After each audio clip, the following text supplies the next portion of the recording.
After a 2-year hiatus, Marvel is back on the big screen with Black Widow. So how much did I love this movie? Well, I saw it twice opening weekend, once in regular and once in 3D. That alone should tell you how much I love this movie. Though I will admit up front, I'm probably biased towards it because I love pretty much all the Marvel movies to a certain extent. I love Marvel more than I love DC and other comic books. Black Widow is one of my favorite characters. I love her throughout the entire MCU. And if I'm being honest, she's the only character in Endgame that I still get teary-eyed over when I see her die. Not Iron Man.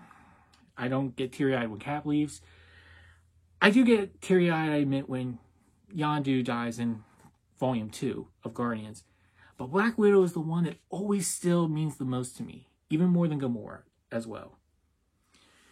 So, this movie was one of those movies I just knew I was going to love. Or at least really enjoy. Now, there will definitely be a deeper review, deeper dive into this movie with a lot of spoilers that I am sure I will get to because there's so much to talk about. But for my quick review, this is Unedited Reviews, Black Widow. Right off the bat, I really like this story. I thought it was a nice, down-to-earth story in a world where you've got gods and you've got intergalactic beings. This was a great personal story for Natasha. We got to see where she came from. We got some questions that we had answered, like what exactly did happen in Budapest, or whatever you want to call it or how you want to say it. And I just loved the point of this movie. I loved what Natasha got from it. What she came to realize. Not just about the people that she considered to be a family of sorts, but the Avengers as well.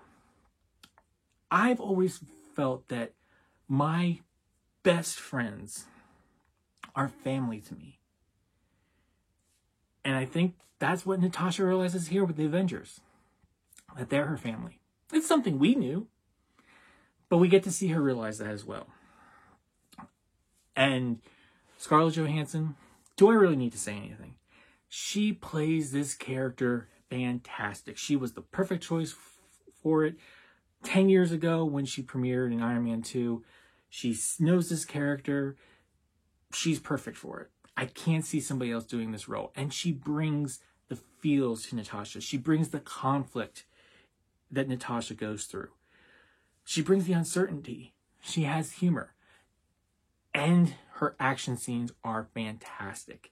That is one of the best things about this movie, is the hand-to-hand combat action scenes.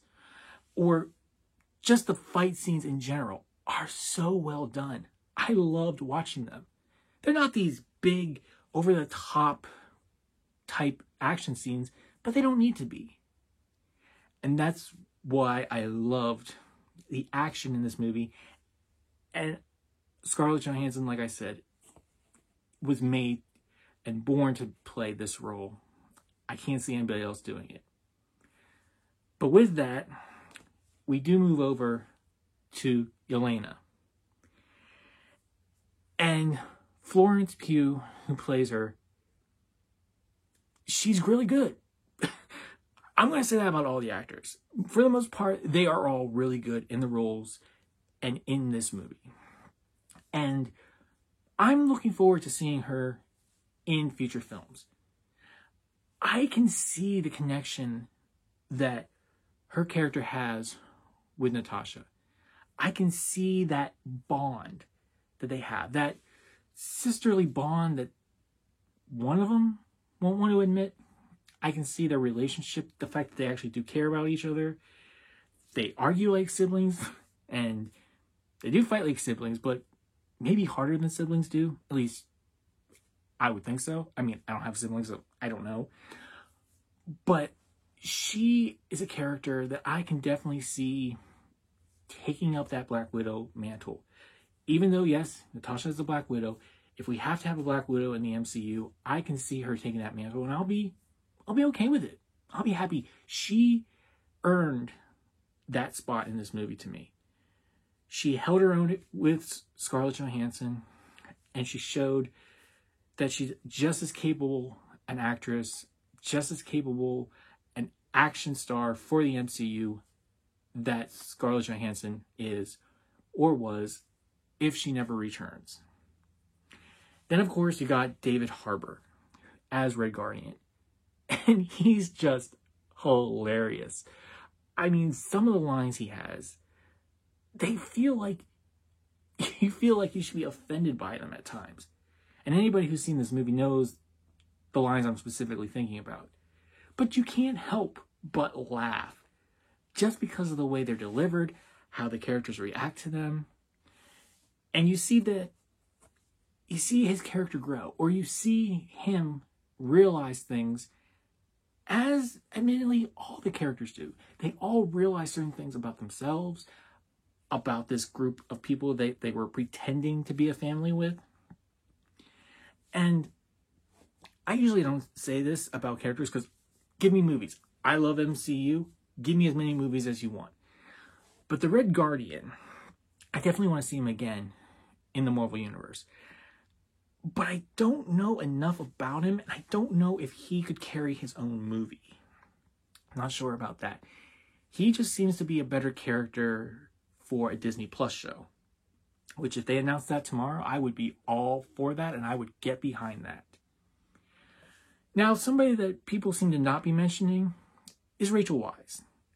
And I've heard maybe the reason they're not mentioning her is because you don't need to. You automatically assume she's going to be good.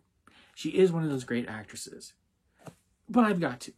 She is definitely that mother figure that they needed. She executes it well. But you can see certain things that she's thinking of. You can see she starts to realize things. And all these characters have conflict. That's one of the great things about this movie. All these characters have conflict. There's a resolution. They learn something.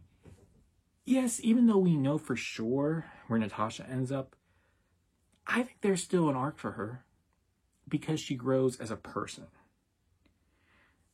And Rachel Weisz, like I said, is just really good in the role.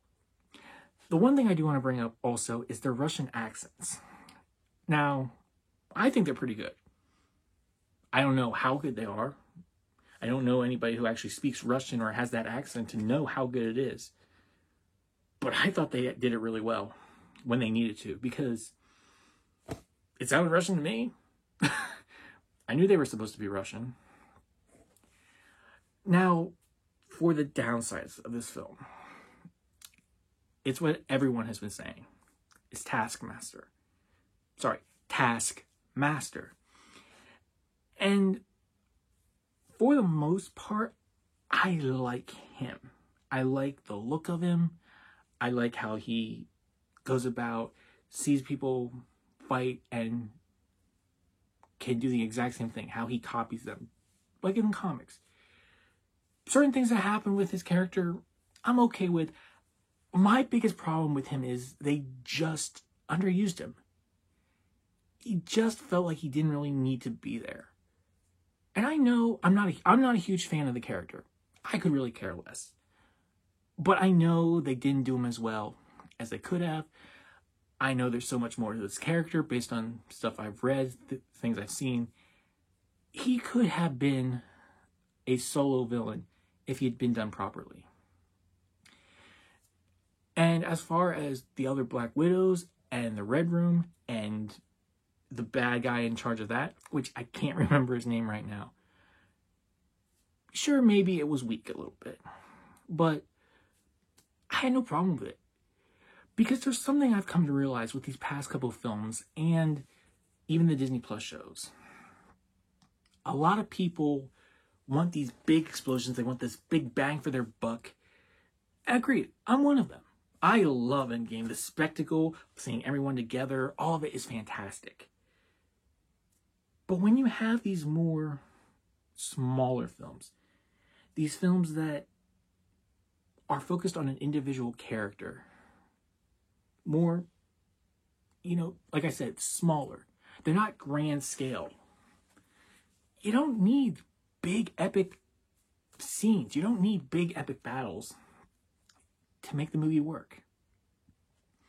Now, I did like how they tied things together that we knew about, whether it was from the Avengers, from Infinity War, some things that I'm ashamed to admit that even I didn't pick up on. But looking back, it was interesting to see them put it there. I do wonder, though, if it was just something, oh, we mentioned this here, so let's use that, or if it was generally they planned it. So I liked how they, for the most part, they intertwine these past things that they mentioned pretty well. They never really felt forced. I was a little disappointed with the final battle at the end. But again, like I said, I'm starting to realize it's not all about the flashiness. It's not all about the huge fight scenes. If you have a good story and your characters are good, you don't need all that at the end. I also think this is one of the darker films Marvel's done. It just kind of seemed that way to me. I thought the introduction was great before the opening credits. I just thought there was a lot to like in this movie and very little to dislike.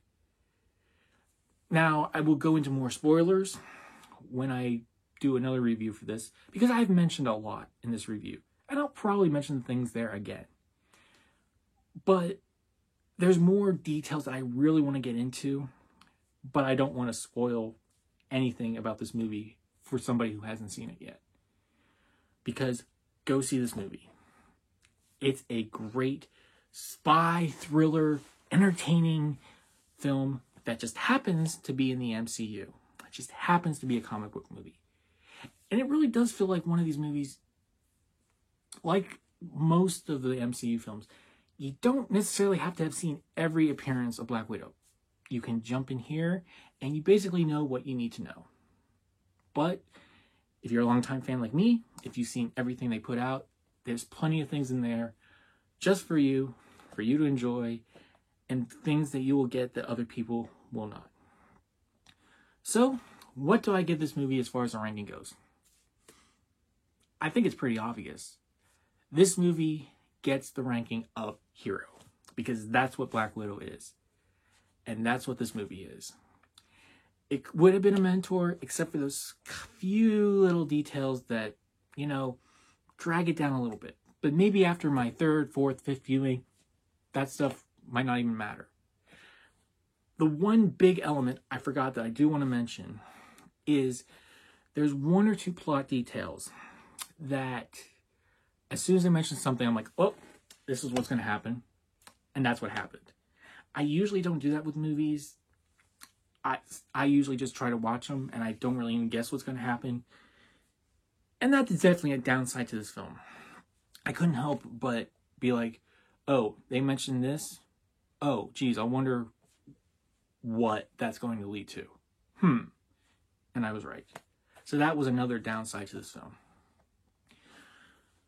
What do you think?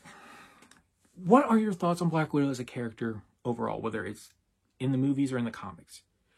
If you've seen this movie, do you agree with me? Do you not agree? Is this the best MCU movie ever, or is it the worst? Am I crazy to really enjoy this movie, or is there reasons to like it? Whatever your thoughts, comment down below, and don't forget to like, comment, and subscribe. So, until the next comic book movie hits the big screen and we can all enjoy another nerdy time at the theaters, remember, enjoy what you love, read what you love, and let's all work for a better fandom. I'll see you next time.